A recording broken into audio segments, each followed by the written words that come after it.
ጤናና ሰላማችሁን ፈጣሪ አብዝቶ እንዲሰጣችሁ ሁሌም የሚመኘው አወል ስሪንቃ የግብርና ፕሮግራም ነው። አወል ስሪንቃ የግብርና ፕሮግራም ሁልጊዜ ስለ ግብርና ግንዛቤ እየፈጠረ ያለ ቋሚ የግብርና ፕሮግራም ነው።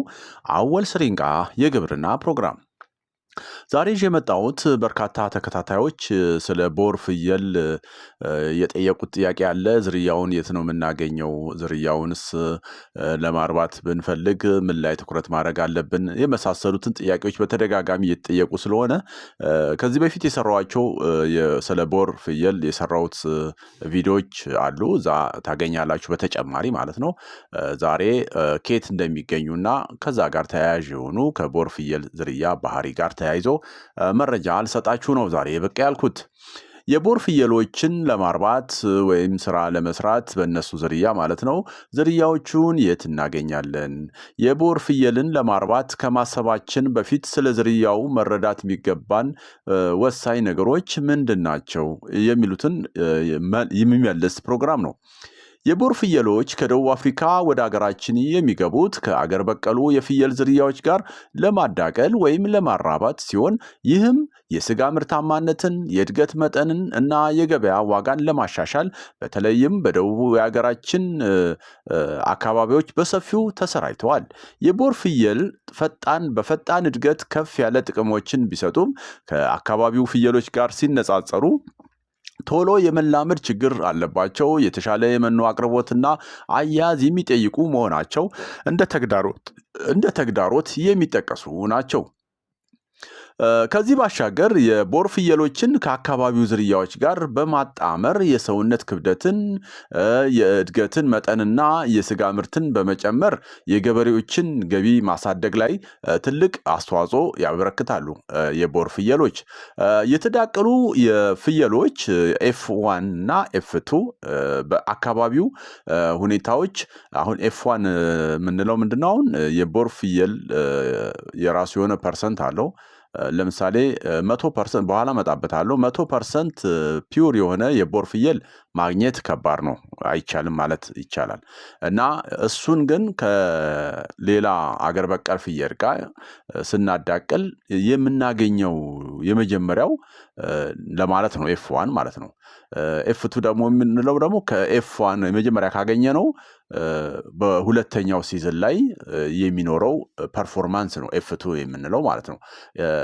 ስለሆነም በአካባቢው ሁኔታዎች ከንጹህ የቦር ፍየሎች ጋር ሲነጻጸሩ ብዙውን ጊዜ የተሻለ እድገት፣ ከፍተኛ የውልደት ክብደት እና የተሻለ የመዳን መጠን ያሳያሉ።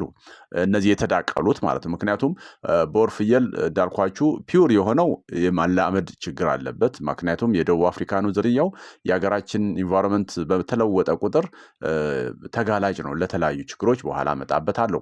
ምንም እንኳን ከፍተኛ የመኖ አቅርቦት ፍላጎት ቢኖርም በቦር ፍየል ማርባት ሂደት ላይ ማለት ነው ገበሬዎች ብዙውን ጊዜ የተዳቀሉ ፍየሎችን ለፈጣን እድገታቸው፣ ለትልቅ መጠናቸውና ለከፍተኛ የገበያ ዋጋቸው በከፍተኛ ደረጃ ይፈልጓቸዋል። እነዚህ የቦር ፍየሎችን ቃላይም ጠቅሼላችኋለሁ። በእርግጥ ከፍተኛ የማኔጅመንት ይጠይቃሉ። ከመኖም አኳያ ሊሆን ይችላል። አጠቃላይ ለነሱ የምናደርገው ትሪትመንት በጣም ከፍ ያለ መሆን አለበት ከአካባቢው ፍየል አኳያ ሲታይ። ዋና ዋና ተግዳሮቶቹን ስናይ ደካማ ወይም በቂ የሆነ የመኖ አቅርቦት ባለባቸው አካባቢዎች ውጤታማ አይሆኑም። ምክንያቱም ከፍተኛ የሆነ ጥራቱን የጠበቀ መኖ አቅርቦት ሊኖራቸው ይገባል ማለት ነው፣ ካላቸው ተፈጥሯዊ ባህሪ ማለት ነው። እንደዚሁ ደግሞ ለተለያዩ በሽታዎች ተጋላጭ ናቸው። በኋላ መጣበታለሁ። በተለይ የጥገኛ ተውሳኮች በቀላሉ ያጠቃዋቸዋል። የመተንፈሻ አካላት ችግሮች እንደዚሁ በጣም የተጋለጡ ናቸው ለእንደዚህ አይነት ችግር ማለት ነው።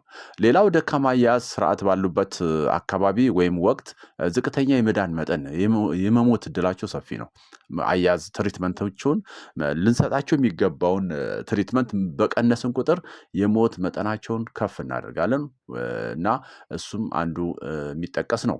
ከላይ የተጠቀሱትን ሀሳብ የሚያጠናክር በአዳሚ ቱሉ ግብርና ምርምር ማዕከል የቦር ፍየሎችን በተመለከተ ከፍተኛ ደረጃ የተደረገ ጥናት እንዳመለከተው ዝርያዎቹ በተለይ ቅድም ለመጥቀስ ሞክሬያለሁ ለጥገኛ ተውሳኮች፣ የመተንፈሻ አካላት ችግሮች፣ ዝቅተኛ ጥራት ያለው የመኖ ባለባቸው አካባቢዎች ላይ የቆዳ ችግር ወይም ደግሞ ደካማ የሰውነት ሁኔታ ማለት ፎርም የሚያደርጉት ማለት ነው ሁኔታ እንደሚኖራቸው ወይም በጥናቱ እንደተረጋገጠ ነው በአዳሚ ቱሉ ግብርና ምርምር ማዕከል።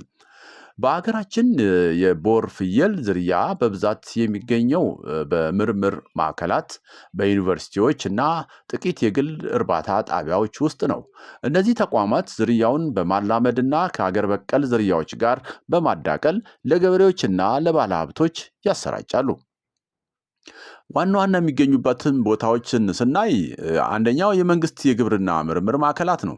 እነዚህ ማዕከላት የንጹህ ቦር ዝርያዎችን በማቆየትና ማዳቀያ ኮርማዎችን ለተጠቃሚዎች በማቅረብ ቀዳሚ ናቸው። አዳሚ ቱሉ የግብርና ምርምር ማዕከል አንዱ ነው። በዝዋይ ወይም ባቱ አካባቢ የሚገኝ ነው። ቦር ፍየሎችን በማላመድና በማባዛት ግንባር ቀደም ማዕከል ነው በአዳሚ ቱሉ ግብርና ምርምር ማዕከል። ሌላው ደብረ ብርሃን ግብርና ምርምር ማዕከል ነው። ይሄም በሰሜን ሸዋ አካባቢ በተለይ በከፍተኛ ቦር ፍየል ደም ያላቸውን ክሮስ ብሪድ ወይም ደግሞ ዝርያዎችን ለደጋማ አካባቢዎች በማሰራጨት ላይ ይገኛል የደብረ ብርሃን ግብርና ምርምር ማዕከል። ሌላው አረካና ሐዋሳ ግብርና ምርምር ማዕከላት ናቸው። እነዚህም በደቡብ ሀገራችን አካባቢዎች ለሚገኙ አርቢዎች ይህን ዝርያ በማቅረብ ይታወቃሉ። ሌላው ከፍተኛ ትምህርት ተቋማት ውስጥ ነው። በተለይ የሐረማያ ዩኒቨርሲቲ ሰፊ ስራ ሰርቷል በዚህ ዝርያ።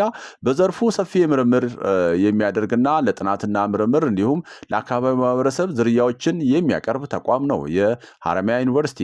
ሌላው ሐዋሳ ዩኒቨርሲቲ ነው። ይህም በደቡብ ኢትዮጵያ በግብርና ኮሌጁ በኩል የዝርያ ማሻሻያ ስራዎችን ይሰራል ማለት ነው እና እነዚህ በከፍተኛ ትምህርት ተቋማት ሐረማያ ዩኒቨርሲቲ እና ሐዋሳ ዩኒቨርሲቲ በቦር ፍየል አቅርቦት ላይ እና ጥናትና ምርምር ላይ ሰፊ ስራ እየሰሩ እንደሆነ ነው መረጃው የሚገልጸው። ሌላው የግል እርባታ ጣቢያዎችና ፕሮጀክቶችም ይጠቀሳሉ።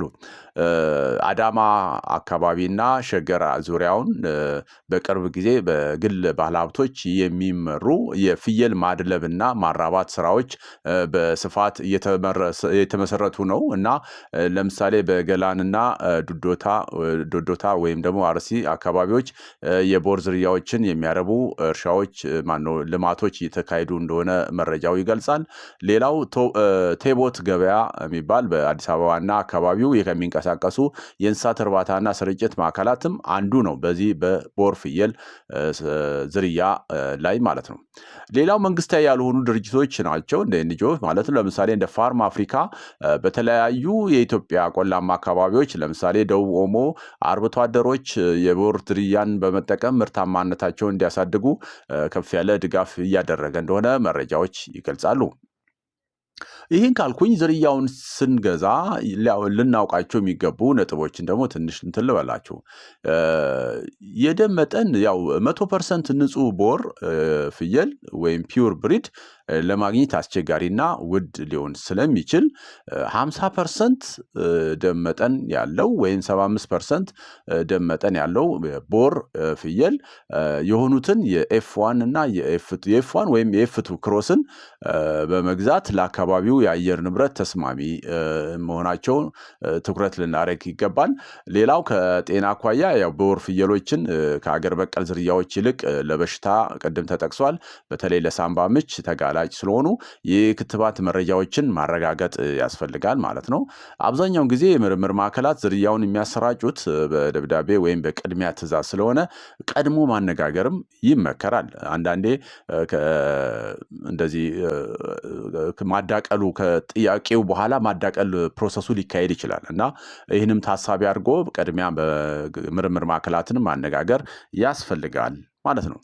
ዛሬ እንግዲህ ስለ ቦር ፍየል የተወሰኑ ጥያቄ መሰረት አድርጎ ለነሱ ለመመለስ በሚያስችል መልኩ ነው የመጣሁት። አወል ስሪንቃ የግብርና ፕሮግራም እንዲህ እያለ ይቀጥላል። በቀጣይ በሌላ ሀሳብ እመለሳለሁ። እስከዛው ቸር እንሁን። ባይ ባይ።